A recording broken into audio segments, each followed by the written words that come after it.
Good afternoon. I'm Hattie Coughlin. I'm co-president of Temple Emanu-El. And on behalf of Rabbi Jacobs, my co-president Anna Singer, the board, and the entire congregation of Temple Emanu-El, I'd like to welcome you to this very special service to rededicate our new Torah Scroll. Nearly 2 years ago, in January of 2014, Rabbi Jacobs proposed that we explore the possibility of bringing to Tuscaloosa a Torah scroll that had survived the Holocaust. Since then, under Rabbi Jacobs' leadership and with the enthusiastic support of the board and of the congregation, we have worked with the Westminster Trust in England to carry out that mission. The Torah that we are rededicating today was used for worship by a congregation in Czechoslovakia, a congregation that no longer exists because of the Shoah. In this service, we honor the memory of that congregation and of the 6 million who perished. We will be reading from that Torah scroll, and Rabbi Jacobs and Dr. Paul Aaron will be giving us much more information about it. Please rise as we welcome the Torah scroll to our community.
Friends, we are glad and honored that you are here to help us reconsecrate, rededicate this Sifrei Torah, this holy scroll, to the best of our knowledge.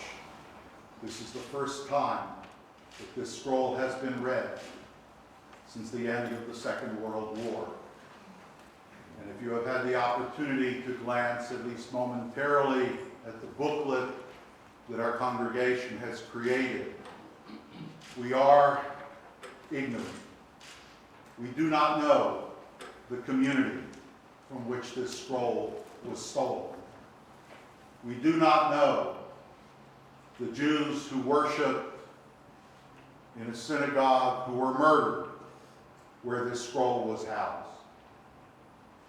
But the commitment of this congregation was that somehow, even though they and their synagogue are unknown to us, they are still alive through us. So our reading this afternoon is appropriate. We will read the opening paragraph from the first book of the Holy Torah, the book of Bereshit, the book of Genesis.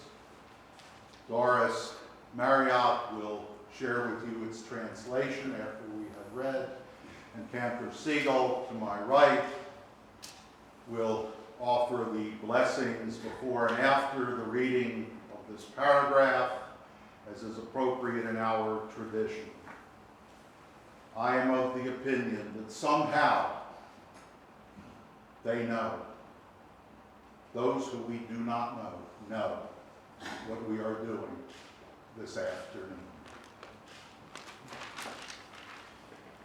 Baruch et Adonai Hamorah. Baruch Adonai Baruch Elam Vaed. Baruch Adonai Baruch Elam Vaed. Baruch atah Adonai Eloheinu melech haolam, asher bachar mikol ha'amim, v'natan lanu et Torato. Baruch atah Adonai Noten Eloheinu. Amen. Bereshit bara Elohim et hashamayim ve'et ha'aretz. V'ha'aretz hayita tohu vavohu. V'hoshech al pnei tachom. V'ruach Elohim mirachefet al pnei hamayim. V'yomer Elohim yihior v'yihior. V'yar Elohim et ha'or kitov. V'yavdel Elohim ben ha'or u'ben ha'hoshech. V'yikra Elohim la'or yom. V'lahoshech kara layla. V'yihi erev. V'yihi boker yom echad. Baruch atah Adonai Eloheinu melech haolam, asher natan lanu Torat emet v'chayei olam atah b'tocheinu. Baruch atah Adonai noten haTorah. Amen. Please rise.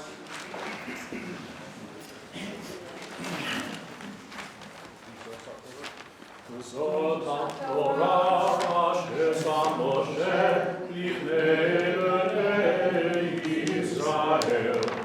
Ani Adonai therein Moshe.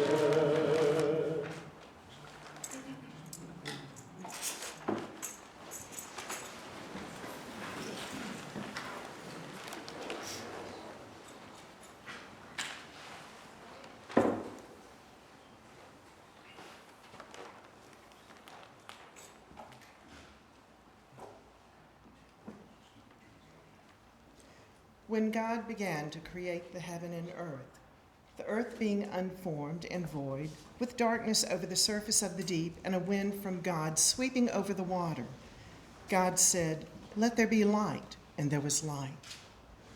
God saw that the light was good, and God separated the light from the darkness. God called the light day, and the darkness he called night. And there was evening, and there was morning, a first day.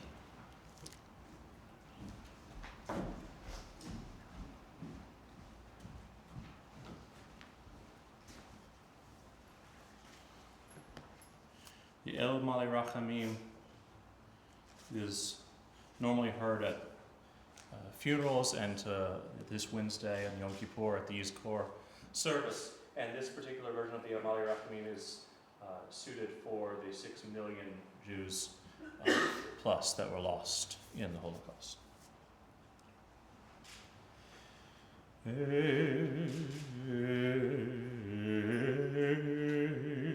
Malei Rachamim, Shochen Mamromim, Hamtzeh Menucha Nechona al Kanfei Ashina, B'ma'alot Kedoshim Utorim, K'zoher Harakim Azirim, Et kol Hamshamot K'sheshet, Milyonei HaYudim, Chalei HaShua Beropa, Shenehegu, Shenishchatu, Shenishrafu, V'shenispu Kiddush Hashem, Bidei Hamnatim HaGermanim HaNitzim, V'ozrehem Nishal He'amim. Lachen Ba'al HaRachamim, Yastiren B'setek Knafav Le'olamim. V'yitzro HaChaim et Nishmotehem Adonai hu nachalatam, v'gam eden tehemu nachatam, v'yamdu legoalam leketz hayamin. V'nomar Amen.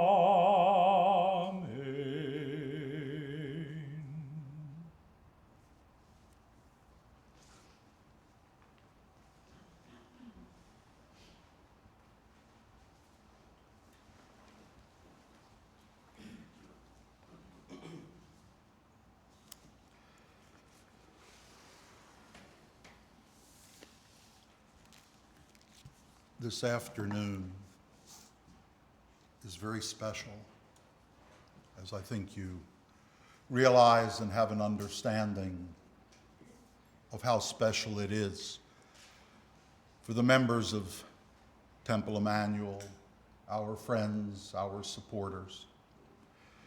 For me as an individual, in many ways, it is perhaps even more special.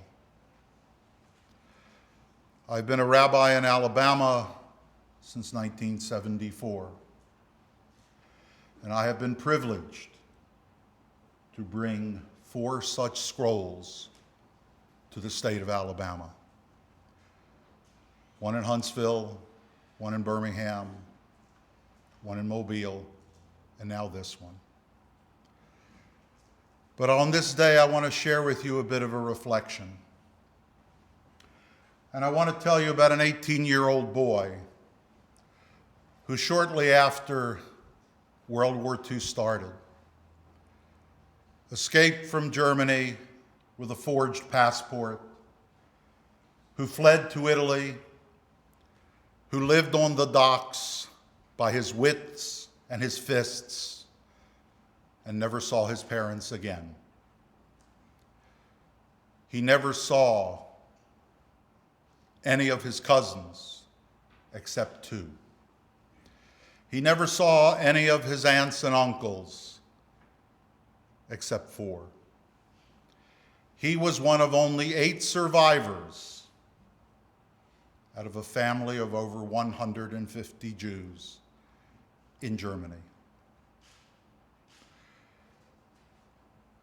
By the time he got to the United States, they were all dead.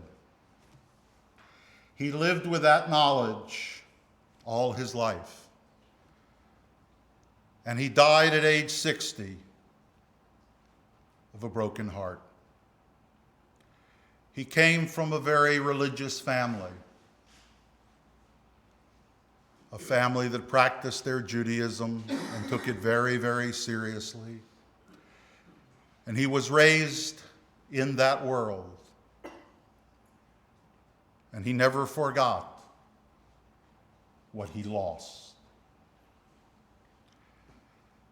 That man was my father. Those who know me and know my story, it's not unique. The way I have summarized my growing up was I grew up with dead relatives. When I was ordained a rabbi in 1974, my dad cried on the occasion of my ordination. And I thought he was so terribly moved by that ceremony that that's what produced the tears, because he was not a crier. Prior to that morning, I had only seen him cry once in my entire life. And I said to him that afternoon that I assumed your tears were tears of joy at having your son ordained a rabbi in Israel. And he looked at me and he said, "No, those were not my tears, though I am proud of you. The moment that you were ordained, I saw my father's face." My friends, when Dan Cantor-Siegel and I came in, and I held that Torah, I saw my dad's face. And I saw the faces of every other one of our people who were lost during that horrific period in our history. The morning of my ordination, I made a promise to my family. And your presence here is proof of that promise. My friends, we do not have the luxury of forgetting. My promise, your promise, is that you too will never forget not only what happened, but that you will not forget those who were murdered. They did not die. They did not pass away, or some other euphemisms that we use in American culture. They were murdered for one reason, and one reason only. Not because of their professional success, their economic strength, their military value. They were murdered because they were Jews. Among the more than 6 million members of the Jewish people who were murdered were 1 million children, 12 years old or younger, and 500,000 children between the years 12 and 18. They were not an enemy. They were victims. And we cannot forget them. We have no luxury of forgetfulness. This Torah, coming here to Tuscaloosa, Alabama, every time we open the Holy Ark and we see that scroll, we will remember those who were murdered. And we will make a silent vow and a silent promise that we will remember. We will not forget. This scroll is not the symbol of the end of that community. It is a reminder, whoever they were, wherever they were, that they did survive because that scroll is here. This Wednesday is our Day of Atonement, and we will formally read from this scroll as part of our worship now that it has been reconsecrated and rededicated. And we will do what we do every time this congregation gathers. We will take it into the congregation, we will walk around with it, and members of the congregation will touch that scroll either with their prayer books, with their prayer shawls, or with their hands. And once they do that, they too will never forget. We survived. We were reborn, not only in Medinat Yisrael, the state of Israel. They did not. The enemies of our people are relegated to history. We are relegated to life. So I say on behalf of that community and on behalf of our community, from this day forward, lechaim, to life. Amen. It is my privilege before we redress the Torah and return it to its place of honor, to invite to the Bima Dr. Paul Aaron, professor of geology at our university, but more importantly today, the chair of our Memorial Scrolls Committee. Thank you, Rabbi.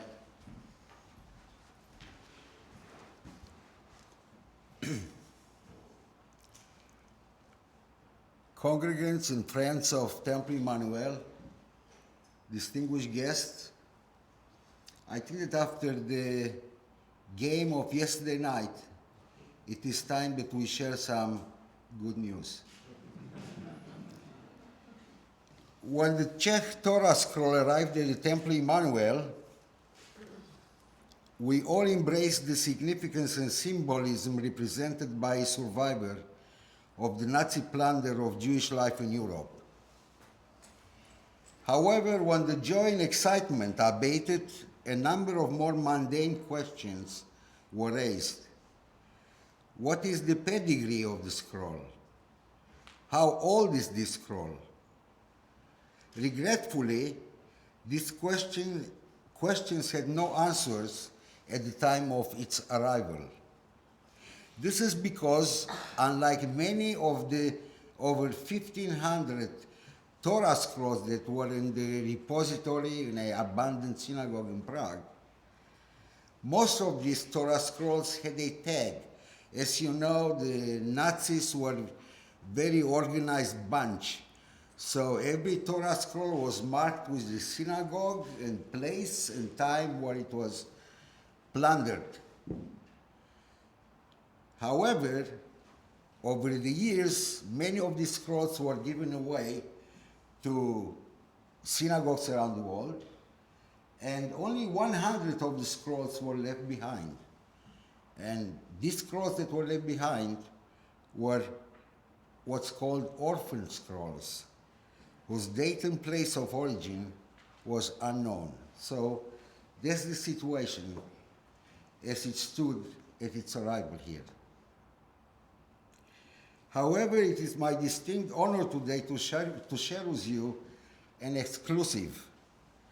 We presently know the age of the Torah Scroll, and in the following, and as briefly as I can, I will narrate to you the steps we took to acquire the information. After all, Tuscaloosa is a university town, although some may argue about it. And surely science can offer answers unobtainable by other means. I will digress for a moment to talk about one of my fields of expertise and interest, which is relevant to the story. One of my fields of expertise is to date rocks. The rocks and minerals by means of radioisotopes, and using them, we obtain the exact ages of these geological elements. In my mind, I resolved that if rocks and minerals can be dated with high precision, why not date a parchment? With the blessing of the Board of Trustees of Temple Emanu-El and the written permission from the Westminster Temple, I engaged into an investigation of the Torah Scroll. But what radioisotope should I use to date the parchment? What age should I anticipate? My initial guess, and that of Rabbi Jacobs, was that the most likely age would be sometime between the 18th and 19th century, to follow in the footsteps of many other Torah scrolls that were at the Westminster Temple repository. By tradition and strict regulation of the Torah scrolls are written on parchments typically made of cow skin, whose chemistry is dominated by carbon. I don't want to go into details about it. All living things on Earth, like plants, animals, and humans, contain carbon that is comprised of 3 isotopes. 2 of them, the carbon-12 and carbon-13, dominate the total carbon, and they are stable. So no use to employ them for dating. But there is a 3rd isotope of carbon called radiocarbon or carbon-14, which is radioactive. And bingo, since the parchment is dominantly made out of carbon, we may be able to use the radiocarbon today, the age of the scroll. The abundance of radiocarbon is about 1 to 1,000th of a percent. Extremely small, but today we have sophisticated accelerator equipment that can basically count the atoms of radiocarbon one by one. But what is the source of the radiocarbon? Well, the radiocarbon or carbon-14 forms in the upper atmosphere due to the fact that the Earth's upper atmosphere is continuously bombarded by cosmic rays, by basically fragments of protons and neutrons, that by collision with the nitrogen-14, which is abundant in the atmosphere, forms the radiocarbon, or the carbon-14.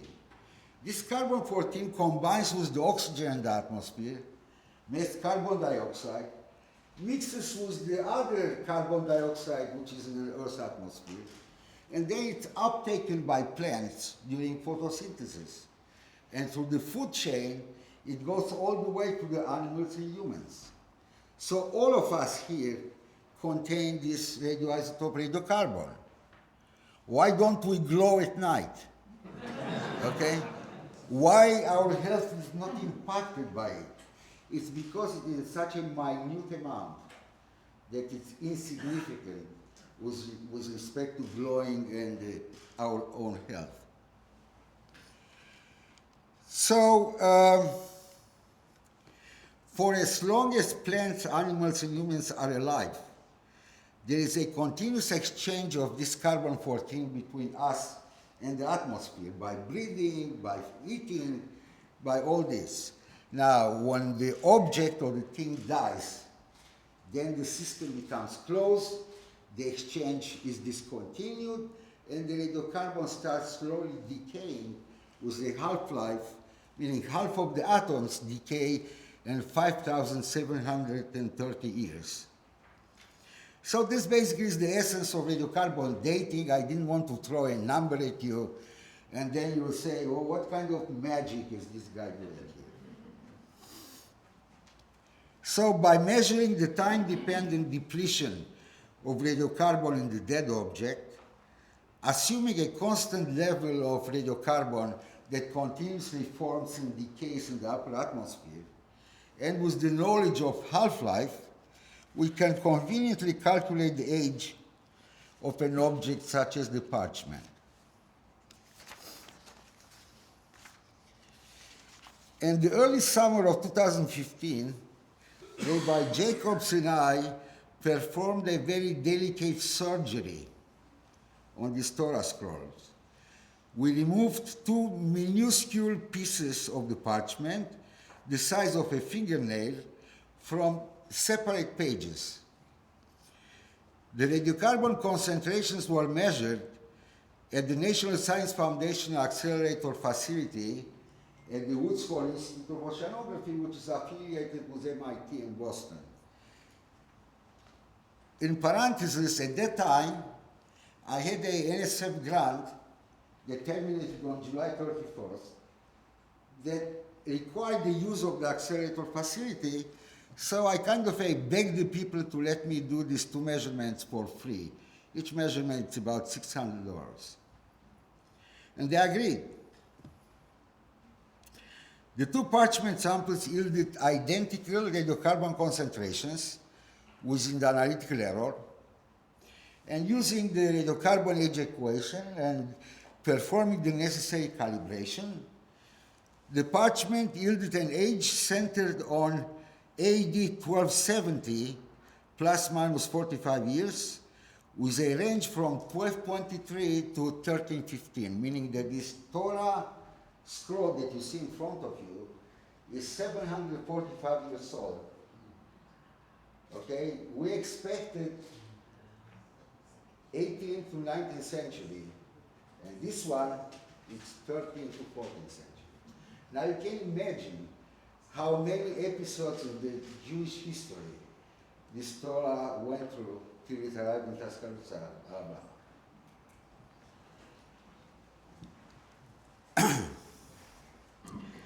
What are the implications concerning the antiquity of the Czech Torah Scroll? A few years ago, a scientist at the University of Bologna in Italy rediscovered a misplaced Torah Scroll in the university library.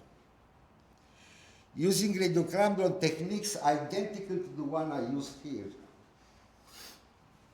the Italian scientists concluded that the Bolognese Torah Scroll was written between AD 1155 to 1225, meaning in the 12th to 13th century. The discovery of the University of Alabama hit the news around the world as being the oldest known complete Torah scroll in existence today.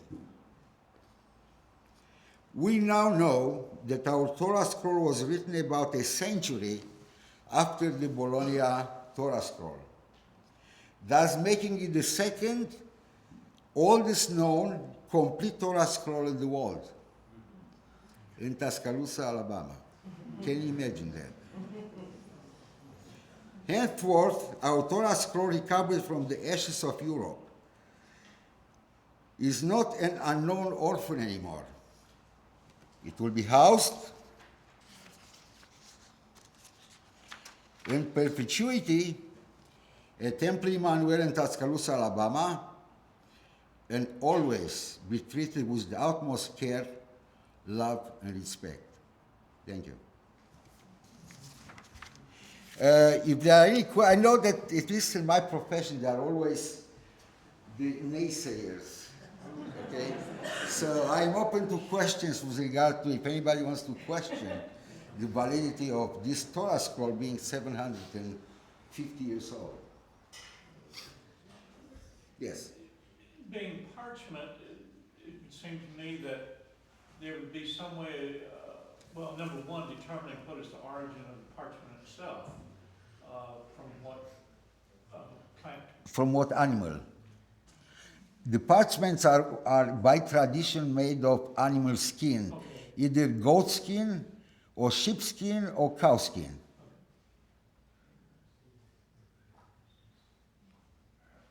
Okay, thank you.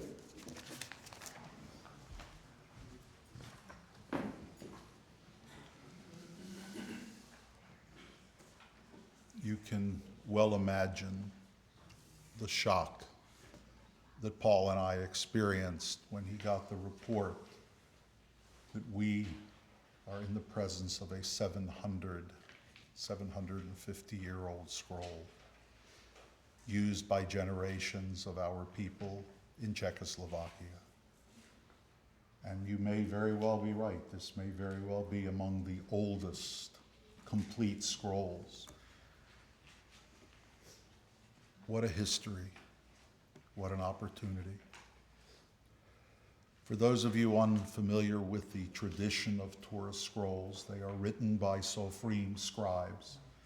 They take anywhere from 1 to 3 years to write. The scribes do not sign them. There are no indicators of who wrote them, and no indicators of where. That is not the tradition. These are holy words, and it is the words that are important, not the scribe, not the location. There are no pictures in the scrolls. This particular scroll is probably among the earliest from which I have ever read. I have read from scrolls of the 1500s, 1600s as part of my own doctoral work.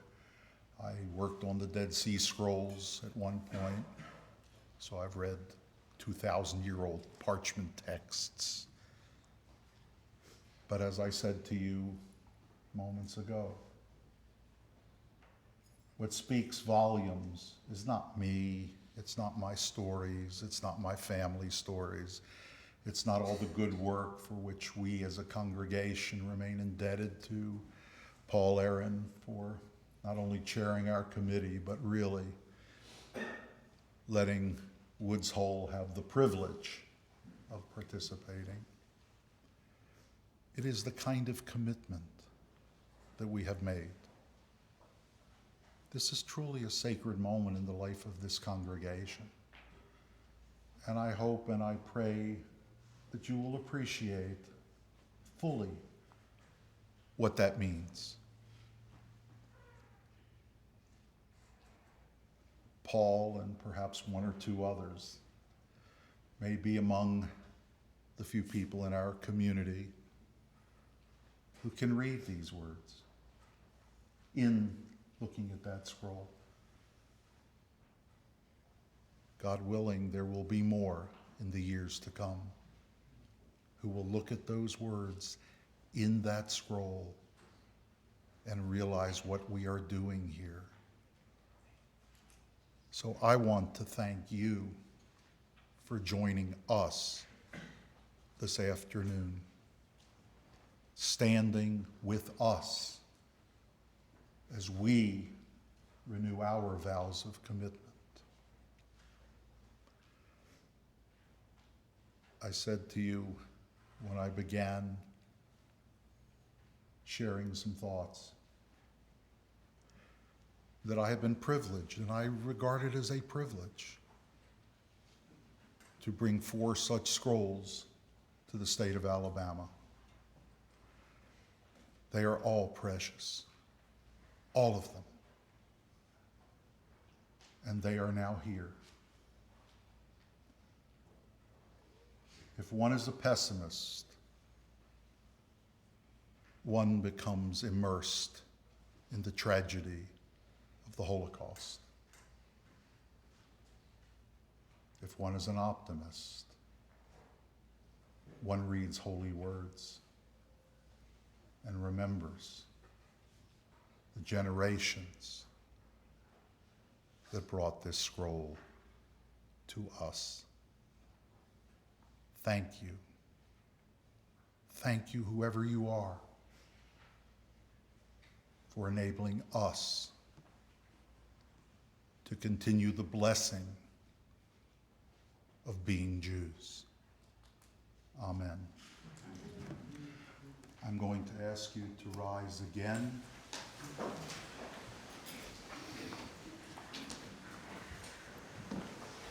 It is Jewish tradition, out of respect, that whenever the scroll is raised, the congregation always stands. There is another tradition that some know and some don't. And that is that when the doors are open, you can never stand with your back to the Holy Ark. So before we put it back, we have to make sure it is dressed. Then we can open the doors so that no back is in front of the Holy Ark.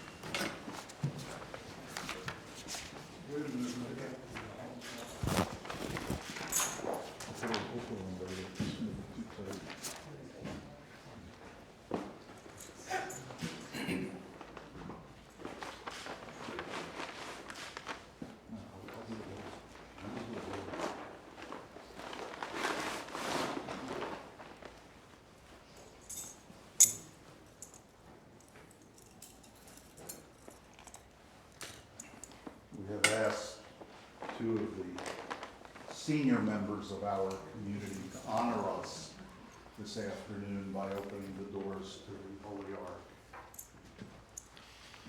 Eitz chaim hi lamachazikim ba v'tom he'hameusha d'racheha d'achenoam v'chol tivoteha shalom hashirenu Adonai elef Nashuva Chadesh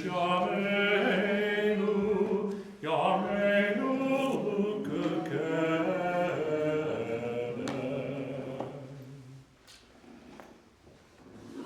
Those of you who are not Jewish, who perhaps have over the years attended a worship service either here at Temple Emanu-El or at some other congregation, know that, as was said in the musical Fiddler on the Roof, that we Jews do have a prayer for just about everything. Depending on denominational community, at the end of worship, either individual mourners who have lost family rise for the memorial prayer, or in some congregational communities, our own denominational one, for example, in light of the tragedy, we are all mourners. The prayer of memorial is called the Kaddish. It comes from the Hebrew word for holiness. It is the prayer by which we remember our beloved dead.